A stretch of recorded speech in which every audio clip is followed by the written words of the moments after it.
When you think of the Texas Revolution, what's the first thing that comes to mind? For most people, it's one battle, the Alamo, right?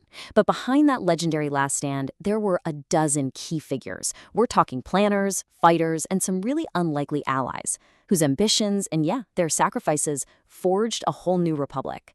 So let's get to know the people behind the legend. So who were these people? That's what we're here to break down.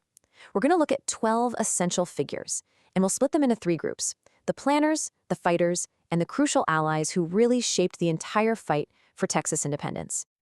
You know, every revolution, it has to start somewhere, right? It starts with an idea. And long before the first shots were ever fired, there was this group of political architects, and they were basically drawing up the blueprint for an independent Texas. Okay, so who are we talking about here? These four men: Stephen F. Austin, Hayden Edwards, George Childress, and David G. Burnett. Each one, and this is the important part, played a totally distinct role in turning the idea of an independent Texas into something real. And really, it all kind of begins with one guy, Stephen F. Austin. Seriously, if you've heard only one name from Texas history, it's probably his. And trust me, there's a very good reason for that. So when you hear Father of Texas, you might picture some revolutionary firebrand, right? But Austin, well, he was actually a diplomat first. He was an impresario, which means his job was to bring American settlers into Texas. And for years, he actually worked with the Mexican government. His slow, kind of reluctant shift from being this loyal diplomat to becoming the leader of a rebellion, that's really the story of Texas itself. So, while Austin was trying to play by the rules, other guys were, well, they were losing their patience. Hayden Edwards, for instance, he totally jumped the gun with the first and ultimately failed rebellion. Then, as things finally started to boil over, it was George Childress who penned the official breakup letter, the Texas Declaration of Independence. And someone had to lead this brand new war-torn republic, right? That's where David G. Burnett steps in as the first president. You can almost see the whole story right here. It goes from diplomacy to rebellion to a formal "we're out of here" declaration. Okay, so independence has been declared. The fight now moves from the page to the battlefield. This is where the architect's grand vision would be put to the ultimate test by the commanders and soldiers on the ground. And honestly, the entire war can kind of be boiled down to a showdown between these two men.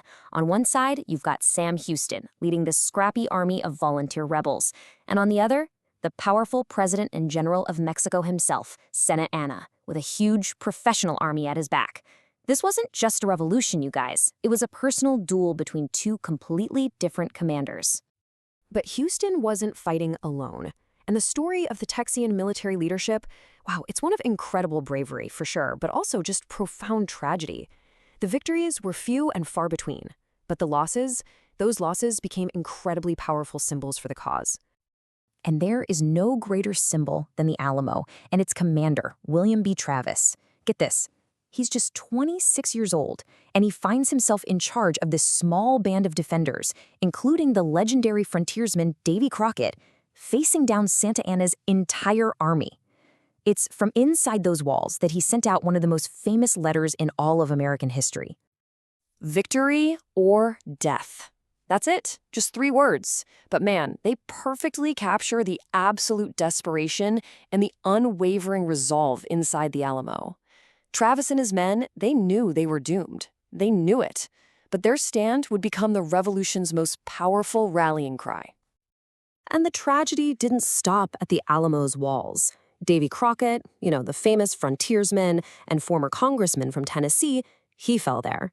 And then, shortly after, another commander, James Fannin, was forced to surrender his troops at the Battle of Coleto. He and his men were then executed in what became known as the Goliad Massacre. These brutal losses, though, they just galvanized the Texians, fueling their desire for revenge and, ultimately, for a final victory. Now, on the Mexican side, the whole campaign was basically being run by Santa Anna himself. He was a dictator, and he saw this Texas rebellion as a direct threat to his power. His strategy was pretty simple: crush the rebellion completely, make an example of the Texians. But, as we've just seen, this strategy of total, brutal suppression, it totally backfired. It turned his victims into martyrs for the very cause he was trying to extinguish. Okay, now this is a really common misconception, that this was just a simple fight between American settlers and Mexico. But the truth is way more interesting. A crucial part of the revolution was fought by Tejanos, that is, Texans of Mexican descent, who also wanted independence from Santa Anna's government. And this is such a key point to understand. The Texas Revolution was a coalition. For a lot of Tejanos, this wasn't about leaving Mexico. It was about fighting back against Santa Anna's dictatorship. They felt that his centralized government had stolen their rights, and they joined up with the Anglo rebels to try and win them back. Two of the most important Tejano leaders were Juan Seguin and José Antonio Navarro. Seguin was a military leader, he fought in key battles, and later on he even served in the new Republic Senate. Navarro, he was a respected statesman who helped shape the new government. Their involvement is absolute proof that this revolution was a complex movement with all kinds of different supporters. All right, so we've met the political architects, the battlefield commanders, and the crucial Tejano allies. So how did these three very different groups come together to forge a new nation? Let's connect the dots. It's easiest to think of it as a revolution in 3 acts. Act 1, the political foundation. This was laid by the architects, guys like Austin and Childress, who gave the cause its voice and its legal framework. Act 2, the military conflict, waged by commanders on both sides, where tragic losses ended up fueling the ultimate victory. And finally, Act 3, the crucial alliances. Tejano leaders like Seguin and Navarro made sure the movement had the broad support it absolutely needed to succeed. So at the end of the day, the big takeaway is this: no single person won the Texas Revolution. Independence wasn't achieved just by one politician or one general or one ally. It was the result of the complex and, yeah, often messy interplay between all of these figures, their successes, their failures, their incredible sacrifices, and their shared vision. And that leaves us with one last thing to think about. In the story of Texas, the devastating defeats at the Alamo and Goliad were just as critical as the final victory at San Jacinto. It really makes you wonder, doesn't it? How often is history shaped not just by who wins, but by the powerful, lasting legacy of those who lose?